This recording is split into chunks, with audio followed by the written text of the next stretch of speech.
what we're going to do right here is go back, way back into time. We are now kicking it old school with the one and only Tony Segreto, brought to you by Catholic Health Services and Texas Roadhouse. Tell me, doctor, where are we going this time? Welcome to the Defo Show on this fine Wednesday, and we're going to start it out on this abridged edition with a little old school with Tony Segreto. Well, we welcome Tony to the show every Wednesday, and it's always a pleasure to have the longtime broadcaster here, sports, news, whatever, the sports machine. He did it all, covered virtually every event that's ever taken place in the history of modern American sports. The great Tony Segreto joins us here on the show. Tony, how are you, my friend? Doing great. I have to tell you that we had so many people. You know, it's funny when I was on television, I would get like bizarre letters about like, where do you get your ties? Where do you get your suits? You know, and things like that. So you know, I would always do my best and try to respond to them and be kind. After last week's show, we got a number of emails and responses from people who loved Lubie's shirt. So it was like a little cowboy shirt, like a Roy Rogers shirt. Yeah. And loved the look of the black hoodie. And we decided that, you know, we're just going to wear it again this week. Exactly. Lubie had that outfit left over from Halloween. He was wearing that while he was trick-or-treating with his lovely wife, Shirley. So that was great. All right. We're on the threshold, Tony. And there was usually a lot of buildup and a lot of conversation, a lot of anxiety, a lot of angst about what the Miami Dolphins were going to do in the draft. And we thought a couple of years ago, we were sold on the whole concept that, well, you know what, we're going to stink for a couple of years, but we're going to have so many draft picks by trading all of our good players and the Laramie Tunsels and all of these various people, Fitzpatrick. I mean, you know, so many different guys that they dealt away that went on to very large accomplishment in their early stages in the NFL. And this is how we were going to build a team. And then he drafted a bunch of guys, including their quarterback, Tua, with one of those lofty draft picks. And then all of a sudden, the direction has changed so completely that we don't even have like a draft pick this year. The Miami Dolphins. First round is not going to be a friendly round for Dolphin fans at all. I mean, like, what do you do? I mean, the flowers are in a punch before they even start. You can watch TV Land and the reruns of the Andy Griffith Show until the second round starts. I mean, it's like, it's kind of hard to imagine. But I think, I think that they feel like they have everybody. I think that they feel they have the people in place to start the season. And I think that the picks that we do have will be placeholders. Will be okay. We need a backup here. We need a backup here. And you know what? If it's a boon, if it's a boom for us, maybe we wind up getting a starter. Who the heck knows? But right now we feel. I got to believe that that's their thinking going in. Now, whether they admit that publicly or not is another thing. But when you don't draft until what we have the 102nd pick, End of the second round is their first selection. Third round. That's right. I mean, that's crazy, absolutely crazy. But then we should look and see, which I have not done, and shame on me. Who is there some great third round picks that the Dolphins have had? And I mean, certainly some. It's possible to get a player. The thing of it is, there's so much hype about the first round of the draft, and the Dolphins have been picking highly in the first round because they haven't been very good. One of the big complaints always, and you probably heard a lot of this, and I don't know how many phone calls I tried to fend off from people, and they had a point, which was, the Dolphins were always sort of mediocre. They never bottomed out to the point where they had the chance to get one of these franchise-changing, generational quarterbacks. Yep. And even though they've had their chances to do that over the last 25 years or so, since the Marino retirement, 23 years, they have just let these guys fall through their grasp, including, the great Tom Brady. But they've had chances. They had a chance at Aaron Rodgers. They whiffed, man. I mean, they took Ronnie Brown, a running back of inconsequential significance overall in the history of the NFL, and left Aaron Rodgers on the board, who was sitting there. Everybody thought he was going to be the number 2 pick when he got off the bus. Yeah. They've made colossal mistakes, which leads to the whole thing about maybe it's better they don't have a first-round pick because they can't blow it. Yeah, exactly. Has been their history in the past. Can I tell you something? That's exactly what my son and I talked about. Yeah. You know, I said to my son, I go, "Do you realize the Dolphins don't have a number 1 pick?" And he goes, "Yeah." I go, "Yeah, well, at least we know they can't blow it." Yeah. And Matt Ryan, we Aaron both started Rodgers. I laughing. mean, please, could We have had really either of did. those guys. Yeah. So, you know, but I mean, again, I give them credit. I mean, they're sticking with Tua. They're you know, like it or not, they're being stubborn about it. And you know, I hope I'm wrong. I hope I am so wrong that what they're doing. But I just don't know if he's that generational quarterback that's going to make the difference. Is he going to be that journeyman, that guy who gets you to, you know, a playoff game and maybe win a playoff game, but never quite get you to that promised land, never quite have that electric moment? You mentioned last week when we were talking about Marino, how you always thought you were in it. You always felt, Oh, you yeah. know, that no matter what. I don't know if we ever will feel like that. I hope we do. I really do. He's a fine young man, and I wish him all the best. And I hope for Dolphin fans and all of us that he becomes that quarterback. I just do not know. I don't have a feel. Well, look, and when it comes to the outlook on this draft compared to other drafts, Defoe's talked about it, like the tanking sucks, right? We hate the tanking. No one wants the tanking. Well, you tank for this. You tank for, if you're going to do the tanking, a year or two, and then you accrue the draft picks to go get players. Okay, so, and the only time these days, for the most part, most teams are really successful is when a quarterback is on that rookie contract, because what it allows you to do is pay everyone else because your quarterback's not getting paid. So while Tua's on that deal, you sort of have to go for it. Either he will rise to the occasion, which I think he will. I mean, there's so much talent around this team, and it's built literally for what he's good at. You know, like get the ball out of his hand quick, get it in their hands, let them go make plays. Literally what they did at Alabama that everyone said, well, he has so much talent. That's not fair. What is that going to do in the NFL? Well, they replicated it. So if they worked at Alabama, why can't it work here? Or you get rid of him. Next year's draft should be ridiculous. They're back to having a ton of picks. You now have a lot of guys that are signed for a few years, and you go get another young quarterback with that rookie deal with this team. So either way, to me, it's a win-win. I think it was for Tua. I appreciate that they have a coach that 100% has done everything the opposite of what Flores did. They're at all of his events. They're giving him confidence. They're doing everything that the Bengals did with Burrow and the Chargers did with Herbert. And you're seeing all these young quarterbacks that are actually having success. Their organizations have lifted them up. Flores did it. I agree. During the time. That's what. So it's nice Listen, to see that, and I think it'll help him out. Good leaders do that. They lift up their employees. They lift up their athletes. They make them better. I agree. You know, then the question comes, and again, I am not being a Debbie Downer here. You're being so let's do all we can. Let's give him every tool that we can give him. What happens when it's 3rd and 7? You know, with a minute and a half left, do we make that play? It's when it comes down to him making the play. Do we make that play? So I am hopeful. I really am. I'm excited about this season. I'm excited. We talked a couple weeks ago about the University of Miami, especially after the spring game. I'm really, really excited. You know, it's someone tweeted the other day, you know, the tweet was something to the effect of, you know, I always wonder how everything is going to be at the University of Miami in terms of football. And then I look at this picture behind my desk, and the picture was one of Mario Cristobal, Jason Taylor, and Ed Davis. And I mean, Ed Reed. And you know, and you look and you go, huh. And then you say to yourself, okay, but because we've talked about great athletes not being great coaches. You know, Jason Taylor has coached, you know, St. Thomas University, St. Thomas High School. He's coached his kids. He knows what it takes to coach the younger people and to, you know, tell people, explain to an athlete what it takes to work and be successful. Ed Reed's that same type of, you know, had to work real hard to become who he was, and both Hall of Famers. I think what we see going on in Coral Gables and what we see going on with the Dolphins are reasons to be optimistic and excited. You know, the draft isn't going to provide the excitement, so let's not even talk about that.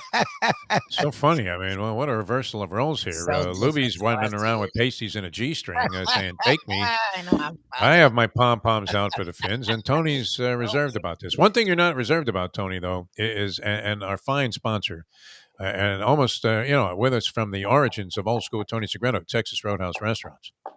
I cannot say enough about Texas Roadhouse. I cannot talk more. I can't just put any more accolades on them. And I'm going to talk about this thing. If you haven't been to the Texas Roadhouse, make it a point to go. Just try it. That's all we ask you to do, is try it. And I promise you, you're not going to get sticker shock. You're going to get a good meal. You're going to have a great time. But here's the key. I can't remember a time, no matter when it is in the middle of the week, during the week, where it's not crowded. So I know that most of you don't want to wait. Most of you are impatient. You know, God bless my good buddy, Joey Kornblit. He is the most. Patience is not one of his virtues, and we laugh about it. So what you do is you download the Texas Roadhouse app. You put in how many people's in your party, when you'd like to go, and they're going to get back to you and tell you how long you have to wait. You can wait at home. And when you have, however far away you are from Texas Roadhouse, you go to Texas Roadhouse, and you may have to wait 10 minutes, but you're going to get your table right away. And the service you're going to get is going to be exceptional. The food, exceptional. The bill, even better than exceptional. I promise you when I tell you there isn't anything bad. The coldest beer in town, best margaritas in town, best rolls in town. And in terms of your meal, whether it's steak, salmon, chicken, it doesn't matter. Whatever the case might be, Texas Roadhouse is your place to go. Ask Lubie, ask Defo. Both of them are foodies. They will tell you flat out it's their restaurant of choice when people ask them, where do you want to go for dinner? Honestly. Right, guys? Yep. It's a great place. I mean, how they do it is beyond comprehension. They keep the prices down like that. Just amazing. All right, Mike Lubitz, we have a little procedural issue here. And what do we going to take a little break here? Okay, good. With Tony Segreto, old school, because I didn't want to mess up your train of thought here and even take a time out. You're on a roll. So we'll be back with more with Tony Segreto in a moment. Poker is your game. You're covered in style. And you can play all your favorite Vegas-style games, including blackjack, craps, and roulette, in Hialeah Park's sizzling hot casino. Get a player's card when you walk through the door for all kinds of generous amenities, including our favorite, free play, when you come out to the ultimate casino and entertainment destination, Hialeah Park. These days, we're all looking for comfort anywhere we can find it. Thank goodness for Landlubbers Raw Bar and Grill in the Plantation location, because they are making sure you are as comfortable as possible. You're going to have the best wings in the world. You're going to have a great burger. You're going to have their amazing soups. Again, Landlubbers Raw Bar and Grill. It's nice and easy. Just go to landlubbersbarandgrill.com for both your pickup and free delivery. Thank goodness for Landlubbers for making you always feel right at home. Catholic Health Services is committed to care that changes as your needs do. Our full continuum of services is designed to be there throughout your care journey. If you need assistance with daily living, post-acute care following a serious health event, or additional medical care at home, we also offer skilled nursing and palliative and hospice care. Your care needs may change, but our commitment never does. Catholic Health Services, South Florida's #1 choice for post-acute and end-of-life care. Visit CatholicHealthServices.org.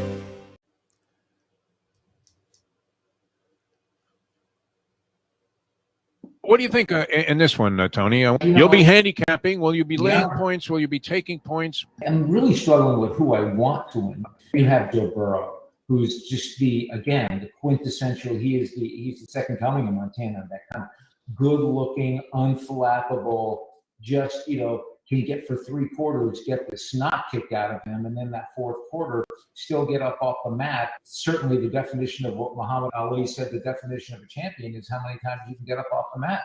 And to see Joe Burrow do that with an offensive line that's filled with matadors, it's remarkable. Matadors, listen to you, Tony. Well, yeah, every single one of those offensive linemen play Ole. They come into that song, Ole, Ole, I cannot fly. Yeah. You gotta admit that. So. 9 sacks against Tennessee. We are now kicking it old school with the one and only Tony Segreto. Brought to you by Catholic Health Services and Texas Roadhouse. They should just call me the executioner the way I'm picking these basketball games for people so far. 1-4, Tony, against the spread. Yeah. Documented picks.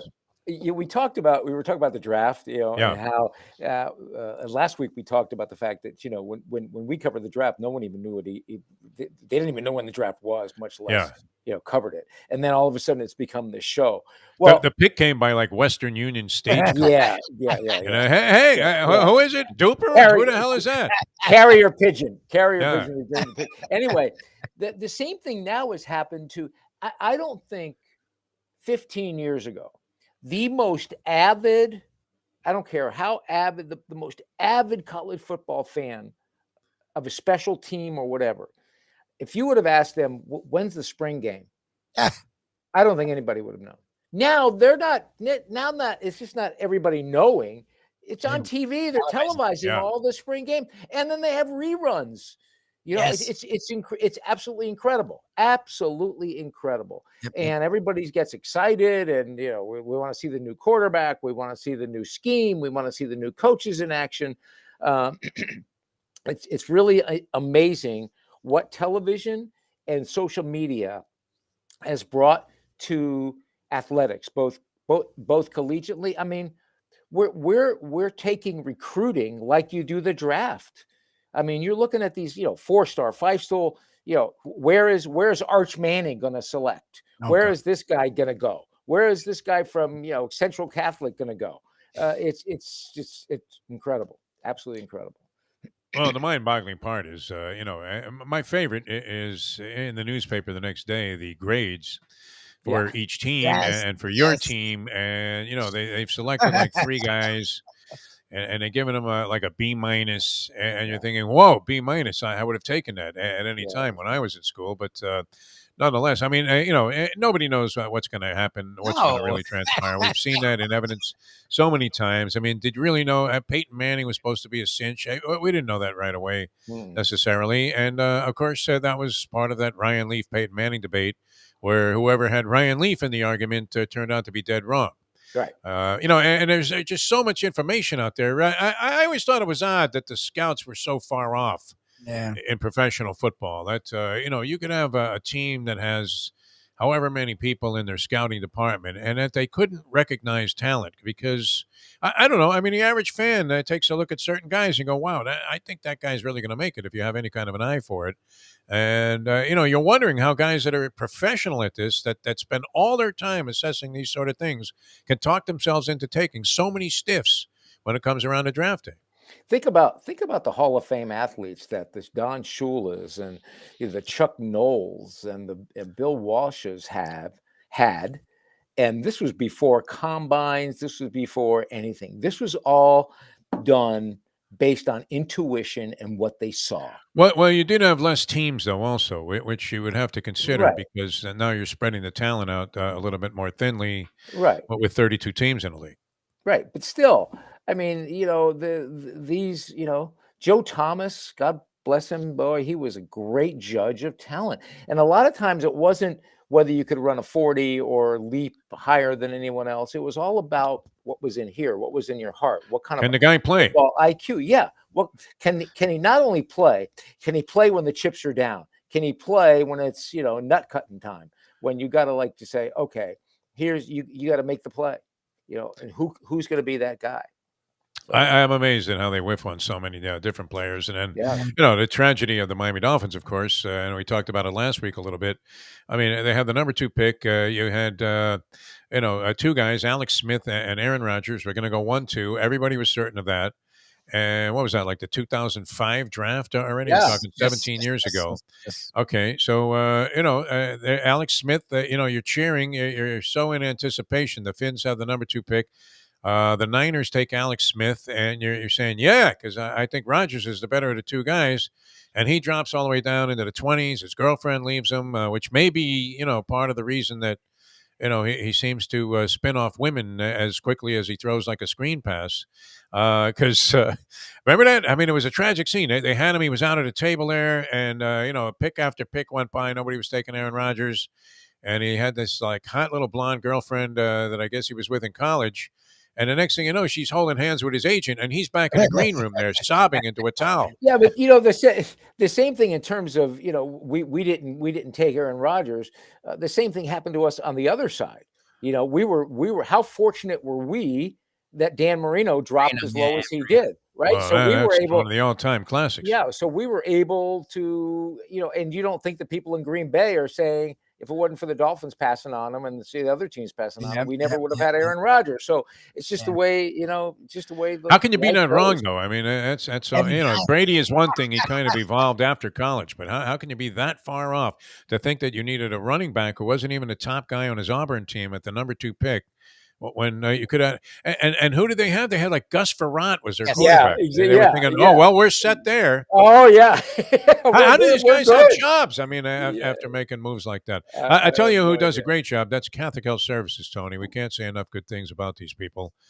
Just amazing what they do with any form of rehabilitation, whether it's a stroke, you're recovering from knee surgery, whatever it is that you need to come back from. And of course, as I experienced with my mother, I didn't even know they did hospice care. When I found out, I was so happy. And then I turned him on to my brother, who can't stand any kind of bureaucracy and was as frustrated as anybody's ever been in their life trying to deal with the hospitals and things, threatening lawsuits and calling the governor, all kinds of crazy stuff just to get a phone call back. Catholic Health Services stepped in, and all problems were resolved immediately.